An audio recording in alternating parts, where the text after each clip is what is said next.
이용방 학교론. 여러분, 저당의 상환 방법으로 건너가겠습니다. 여기서 키워드는 상환입니다. 상환 방법이에요. 상환 방법. 상환 방법이 뭔데? 갚는 방법 세 가지를 이야기할 겁니다. 세 가지를 이야기할 겁니다. 어떤 거냐면 원금 균등 상환 방법, 원리금 균등 상환 방법, 점증 상환 방법, 즉 다시 말하면 체증식 상환 방법입니다. 이렇게 세 가지를 이야기할 겁니다. 자, 그럼 저당의 상환 방법 이야기해 봅시다. 자, 제일 첫 번째 원금 균등 상환 방법은 뭐를 균등하게 상환하는 것일까요? 원금을 균등하게 상환하는 것입니다. 자, 메모 중단하시고 집중을 하셔서 봐주십시오. 그림 하나도 안 중요합니다. 원리 여러분 이해하기 위해서 제가 그림을 통해서 먼저 보여드리도록 하겠습니다. 자, 여기서 갚는데 이게 기간이고 융자 기간이고 융자 기간 한 15년쯤 생각해 볼까요? 이 기간 동안에 원금은 이렇게 똑같이 갚습니다. 저게 노란색이 원금입니다. 똑같아요. 원금을 균등하게 갚는 거죠. 원금인데 여러분 원금을 균등하게 갚으면, 자, 원금을 갚았습니다. 그러면 전체 빌린 융자 원금에서 원금을 일단 갚으면 대출 잔액이 어떻게 됩니까? 그 원금만큼 줄어들지. 원금을 균등하게 갚았으니까 대출 잔액도 균등하게 줍니다. 그렇죠? 그러니까 거기에 적용되는 이자율이 고정금리라고 전제하겠습니다. 저당의 상환 방법은 5%로 합시다. 그러면 제일 첫 번째 1억일 때는 500만 원, 1,000만 원 갚으면 9,000만 원일 때는 450만 원, 이렇게 줄어들게 된다는 겁니다. 또 1,000만 원 갚아서 8,000만 원일 때는 400만 원으로 줄어들겠죠. 이렇게 줍니다. 그래서 여러분 이자입니다, 저게. 그럼 원리금이 어떻게 되겠습니까? 원금 이자 합친 것이 줄겠죠. 이렇게 줄겠죠. 흰색이 원리금입니다. 이거를 저 막대 그래프를 선 그래프로 다시 바꿔보겠습니다. 이해를 높이기 위해서. 하나도 안 중요하다 그랬습니다. 그래프는 지금. 자, 여러분 원금은 이렇게 됩니다. 균등하게 갚았습니다. 그러면 이제 대출 잔액도 이렇게 줄 겁니다. 그렇죠? 그러니까 이자도 이렇게 줍니다. 그리고 이 두 개를 합친 것이 원리금입니다. 자, 그럼 원리를 여러분이 잘 터득하셔야 됩니다. 앞으로 원금 균등 상환 방법은 그림으로 만약에 나온다면 이렇게 사선으로 줄어드는 형태는 다 원금 균등입니다. 직선 형태인데 이렇게 줄어드는 것. 그리고 원금 균등 방식의 경우는 다시 표현하면 원리금이 어떻게 됩니까? 줄어듭니다. 점차 줄어드는 걸 체감이라 합니다. 점차 늘어나는 건 뭘까? 체증이라 합니다. 그래서 점차 줄어드는 건 체감, 점감이고 점차 증가하는 건 체증, 점증입니다. 그래서 여러분 얘는 원리금이 똑같은 말인데 원금 균등 상환 방식은 원리금으로 표현하면 원리금 체감식입니다. 그래서 여러분 원리금 체감식, 원리금 체감 방식입니다. 이렇게 의미를 잘 알아두십시오. 그리고 여러분은 보시면 알겠지만 전체 원리금에서 이자가 차지하는 비중을 보면 이만큼입니다. 그렇죠? 원금 이만큼이나 되군요. 그래서 원리금에서 이자가 차지하는 비중이 저만큼이다. 이제 좀 이따 다른 그림 한번 해보겠습니다. 원리금 균등입니다. 원리금 균등은 뭐가 균등할 걸까요? 원금 이자 합친 게 균등입니다. 그럼 이제 그 말의 뜻을 보시면 이렇게 원리금이 균등합니다. 저게 원리금입니다. 그 내에서 원리금은 원금과 이자가 있는데 그럼 원금과 이자의 비중이 바뀌는 겁니다. 어떤 식으로 바뀌느냐? 처음에는 거의 대부분의 저 원리금 중에 이자가 대부분입니다. 대부분 이자입니다. 그리고 원금은 아주 적습니다. 두 번째는 원금을 조금이라도 갚았으니까 대출 잔액이 어쨌거나 줄겠죠. 그러니까 이자가 요거보단 줍니다. 그리고 저거는 나머지 부분은 원금으로 채워집니다. 그래서 이자가 주는 비율만큼 원금이 늘어나기 때문에 전체 원리금에는 변함이 있다요, 없다요? 없습니다. 선그래프로 다시 그리면서 보여드리겠습니다. 뭐가 똑같고? 원리금은 똑같습니다. 그런데 이자가 줄 때 저 막대 그래프로 딱 와닿지 않는 부분이 있습니다. 이자가 줄 때 어떤 식으로 주냐면 이렇게 줄지 않습니다. 이런 식으로 주는 거는, 직선으로 주는 건 다 원금 균등입니다. 얘는 어떻게 주냐면 이렇게 줍니다. 곡선으로. 이렇게 준단 말입니다. 이렇게 주는 비율만큼 원금이 늘어나기 때문에 이 그림을 뒤집은 게 뭐다? 네, 그게 원금입니다. 그러면 여러분 대출 잔액을 보면 대출 잔액이 이자만큼 이렇게 이자처럼 줄거든. 대출 잔액 곡선이. 그래서 이자를 똑같이 5%를 적용해도 이자도 이렇게 준다는 얘기예요. 그 다음 보십시오. 잘 봐봐요. 이게 원리금이죠. 그죠? 거기서 이자 차지하는 비중 보세요. 다 거의 대부분 이자야. 질문합시다. 원금 균등과 원리금 균등 중 초기에 원리금에서 이자 차지하는 비중은 누가 더 크다? 원리금 균등이 더 큽니다. 한 번만 더 말하겠습니다. 초기에 원금 균등과 원리금 균등 중에서 원리금에서 이자가 차지하는 비중은 원금 균등이 크다, 원리금 균등이 크다? 원리금 균등이 큽니다. 이렇게 이해가 되셨죠? 그게 말로 글자로 시험에 나옵니다. 다 그런 거 나옵니다. 그게 이해가 안 되면 뭐라고 말하냐면 이게 뭔 말인지 모르겠어요. 나도 그렇게 생각해요. 계류는 그런 과목입니다. 그러니까 여러분 암기로 하지 마십시오. 내용을 이해하시고 나면 겁나게 쉽습니다.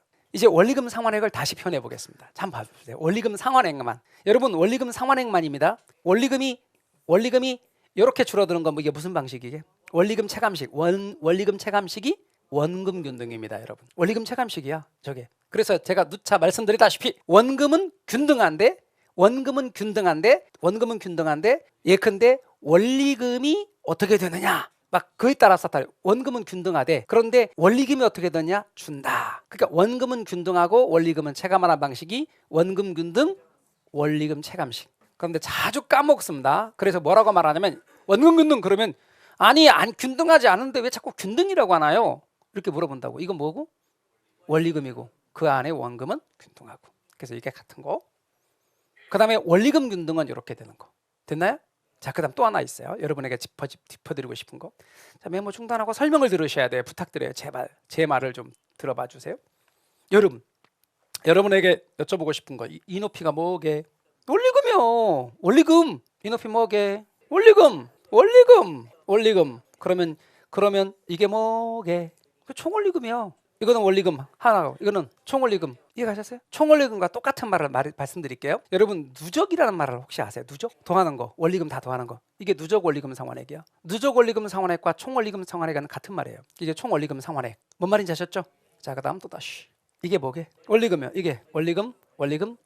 그래서 이렇게 말하면 총원리금. 말하자면 총원리금 상환액, 누적 원리금 상환액. 그러면 제가 여러분에게 여쭤보고 싶은 것이 있어요. 원금은 1억으로 둘이 똑같다고. 근데 이자가 아까 보니까 누가 더 크게? 원리금 균등이 더 크잖아. 자, 그걸 머릿속에 생각하셔야 돼요. 이 사각형이 더 크게, 아니면 찌그러진 사각형, 이걸 사다리꼴이라고 말하지만 여하튼 찌그러진 이 사각형이 더 크게 하는 겁니다.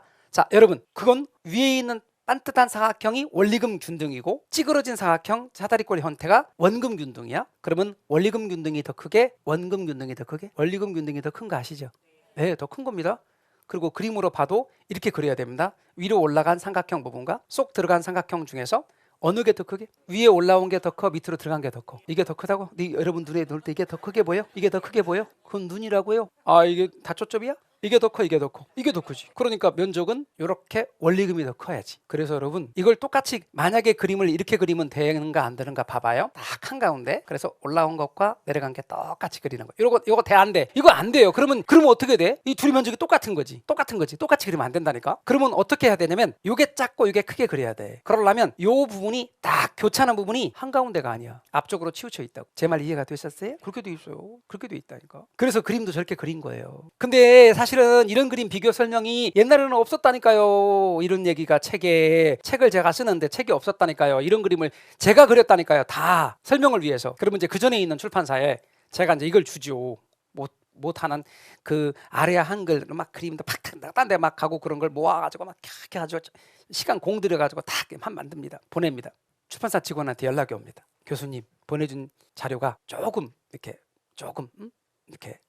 잘 못 그린 것 같아서 이쁘게 반듯하게 그렸어요. 확인해 주세요. 다 이렇게 막 바꿉니다. 이러면 돼 안 돼? 안 된다니까. 원래대로 해주세요.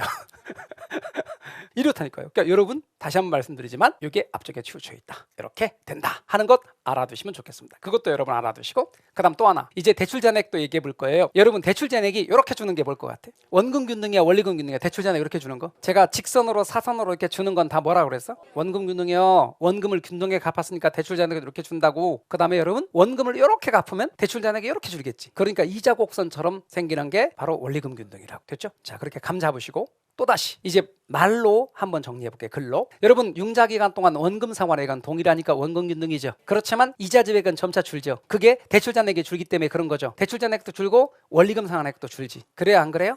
그래서 원리금 체감식이지. 그러니까 이런 문장이 나오면 탁탁탁 보고 원금 균등이니까 동일하고 이자 줄고 원금 상환액도 줄고 대출 잔액도 줄고 이게 눈에 탁탁 들어와야 된다고. 그래서 맞고 근데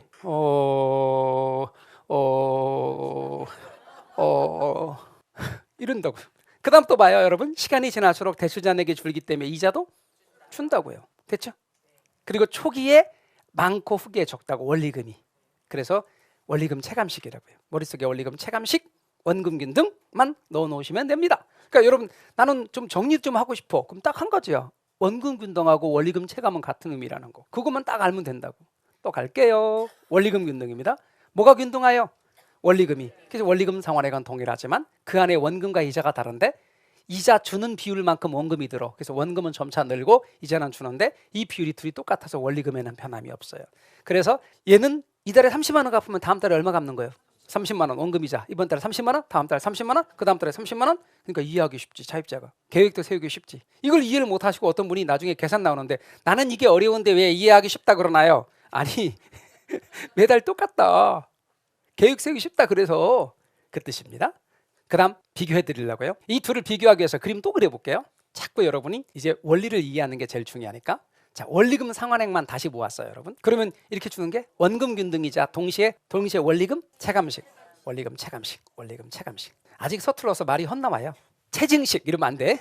아셨죠? 체감식. 자, 그다음에 원리금 균등식, 원리금 균등 방식 이렇게. 그리고 여기를 중심으로 여기를 초기, 여기를 후기라고 구분해 보자고요. 자, 그럼 둘 중에서 초기 부담이 큰 거, 차입자 입장에서 초기 부담 큰 거, 원금 균등. 그렇죠? 그럼 대출 기관 입장으로 바꿔봐. 초기에 더 많은 돈을 회수하는 거, 원금 균등. 그럼 대출 기관 입장에서 돈을 많이 회수하는 게 더 안전하잖아. 그러니까 대출 기관 입장에서 둘 중에 더 초기에 원금을 빠르게 회수해서 원금 회수 위험이 적은 거, 원금 균등. 제 말 이해가 되셨죠? 일정 기간 후에 대출자 내기 더 적은 거, 많이 갚은 게 대출자 내기 적겠지. 원금 균등, 원금 균등. 그러면 이자 부담이 더 적은 거, 원금 균등. 그러면 총 원리금 상환액이 더 적은 거, 많이 갚았으니까 원금 균등. 누적 원리금 상환액이 적은 거, 같은 말 원금 균등. 그러니까 나중에 그런다니까요. 비교해 볼 때 그렇게 딱 비교하면 좋다니까요. 그러면 제가 여기다가 지금 원리금이니까 이자하고 원금을 표시해 볼게요. 자, 이자 표시합니다. 이자, 요게 이자. 이만큼으로 둘이 똑같아. 1억에 5%, 500, 저렇게 이자 큰데 1억에 5%, 500만 원으로 이자가 똑같아. 제 말 이해가 되셨어요? 그다음 원금 표시할게요. 원금. 자, 원금 표시합니다. 원리금 균등의 원금은 요만큼, 원금 균등의 원금은 이만큼. 이제는 원리금 표시합니다. 원리금 표시합니다. 원리금에서 이자가 차지하는 비중이 얘는 이만큼. 원리금에서 이자가 차지하는 비중이 얘는 이만큼. 질문합시다. 원리금에서 이자가 차지하는 비중이 초기에 원리금에서 이자가 차지하는 비중이 더 큰 거. 원리금 균등인 거 보이시죠?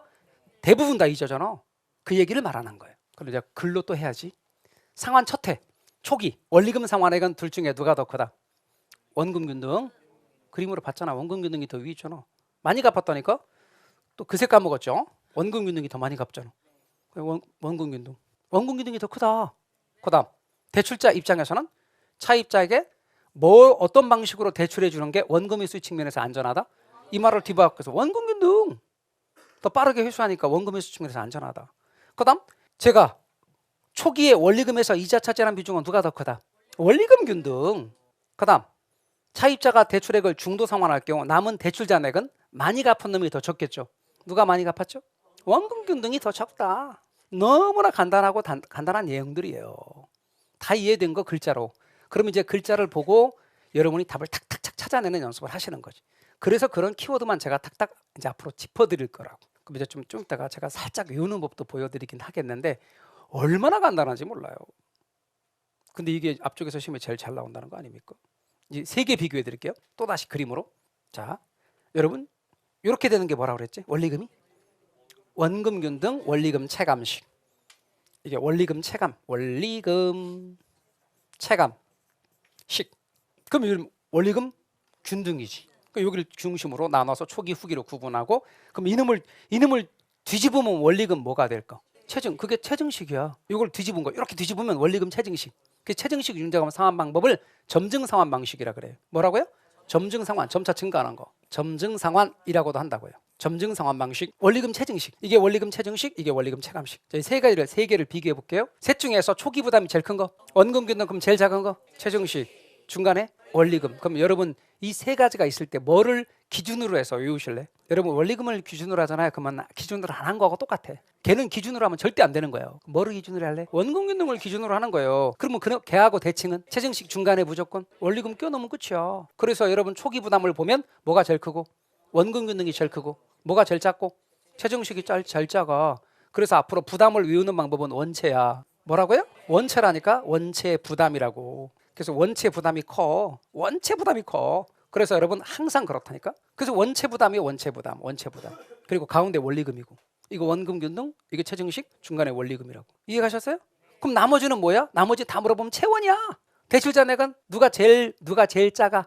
아니 제일 작은 거. 대출 잔액은 원금, 제일 큰 거 체증식, 중간에 원리금. 그러니까 이게 채원이 된다니까. 이해가셨어요? 그래서 방금 제가 말한 건 채원이야. 채원. 이렇게. 순서가 채원이라고. 나머지는. 그래서 여러분 제가 방금 말씀드린 거 대출 잔액은 체증식이 제일 크고 원금 균등이 제일 작고 중간에 원리금이 들어가고. 그러면 자 여러분 이자 부담이 제일 큰 거 체증식, 제일 작은 거 원금 균등, 중간에 원리금. 그러면 총 원리금 상환액, 즉 누적 원리금 상환액이 제일 작은 거 원금 균등, 제일 큰 거 체증식, 중간에 원리금. 그래서 여러분 이것만 유리하니까 원체만? 원체 부담. 나머지는 다 채원. 중간에 원리금. 끝. 이거 가지고 문제 탁탁탁 찾아내는 거예요. 그런데 그 외우는 것에 대해서는 좀 1월 달에 해도 되고 더 나가 3월 달에 해도 돼. 지금은 이해를 하는 게 더 중요해. 되셨나요? 그럼 체증식에 대한 설명을 해볼까? 다시 한번. 체증식은 갚아가는 금액이 점차 어떻게 돼? 늘어가는 방식이야. 이렇게. 그러다 보니까 미래의 소득이나 매출액이 늘어날 것으로 예상이 되는, 사람으로 치면 장래가 촉망드는 젊은이, 기업으로 치면 앞으로 성장할 것 같은 중소기업들, 그런 기업들이나 그런 사람에게 적합한 거예요. 제가 방금 그랬어요. 장래가 뭐 하는 사람? 촉망드는 젊은이, 2년 후에 잘릴 젊은이 말고, 아셨죠? 그 다음에 2년 후에 망할 기업 말고 앞으로 성장할 기업들. 그 다음에 여러분 미래의 소득이 증가될 것으로 예상되는 차입자에게 적합. 그래서 여러분이 이 내용의 의미를 잘 알아두시면 좋겠습니다. 됐나요? 그래서 여러분 돈 빌리고 갚는 방법을 제가 제목 뭐로 정해자 아까? 저당의 상환 방법. 그래서 앞쪽에서 제일 중요한 건 저당의 상환 방법이에요. 돈 빌리고 갚는 방법. 이게 중요하다는 거죠. 그래서 그것에 대해서 여러분이 집중적으로 저당의 상환 방법을 알아두시면 좋겠습니다. 다시 한번 정리해 볼게요. 잘 봐봐요. 자, 여기서부터 여기까지를 기간으로 잡게요. 융자 기간 15년이라고 잡을게요. 자, 그럼 15년으로 잡으면 원리금만 말해보는 거예요. 원리금만 말해보는 거예요. 자, 그럼 원리금이 이렇다. 그럼 이건 뭐라 그랬지? 원리금 균등이라 그랬죠. 그런데 원금 균등은 원리금 체감이라고 그랬죠. 근데 한가운데를 지나지 않고 좀 앞쪽에 치우쳐 있다라고 말씀드렸죠. 그리고 이게 뭐라고 그래요? 원금 균등이라고 말씀드렸죠. 원금 균등을 다른 말로 뭐라고 그랬죠? 원리금 체감이라고 말씀드렸죠. 원리금 체감식. 그리고 이놈을 뒤집은 게 뭐였죠? 네, 체증식 상환 방법, 원리금 체증식이죠. 줄여서 그냥 체증식 상환 방법, 그게 원리금 체증식이죠. 다른 말로 점증 상환 방법이라고 말씀드렸죠. 점증 상환 방법이. 그래놓고 우리는 비교할 때 이렇게 비교했었죠. 초기 부담 제일 큰 거, 원금 균등. 그럼 제일 작은 거 체증식, 중간에 원리금. 일정 기간 후에 대출 잔액이 제일 작은 건 원금, 제일 큰 거 체증식, 채원이었고 중간에 원리금. 이자 부담이 제일 큰 건 체증식, 제일 작은 건 원금, 중간에 원리금. 누적 원리금 상환액, 총 원리금 상환액이 제일 큰 건 체증식, 제일 작은 건 원금, 중간에 원리금. 이렇게. 그리고 나서 초기에 두 가지를 비교할 때 원금 균등과 원리금 균등에서 원리금에서 이자 차지하는 비중이 큰 건 둘 중에 뭐였죠? 원리금 균등이었죠. 그러니까 여러분 당장 시험 봐도 그런 거는 다 답을, 만약에 글자만 잘 찾는다면 답을 고를 수가 있어요. 지금 듣고 이해하는 건 다 됐어. 이제 글자로 보고 답을 찾기만 하면 된다 그 말입니다. 근데 말이죠, 이게 듣고 이해하는 것과 글자로 보고 답을 찾는 것은 달라요. 그래서 약간의 훈련이 필요해요. 근데 그 훈련 다 시켜드리니까 차근차근 따라가시면 합격에 아무런 지장이 없어요.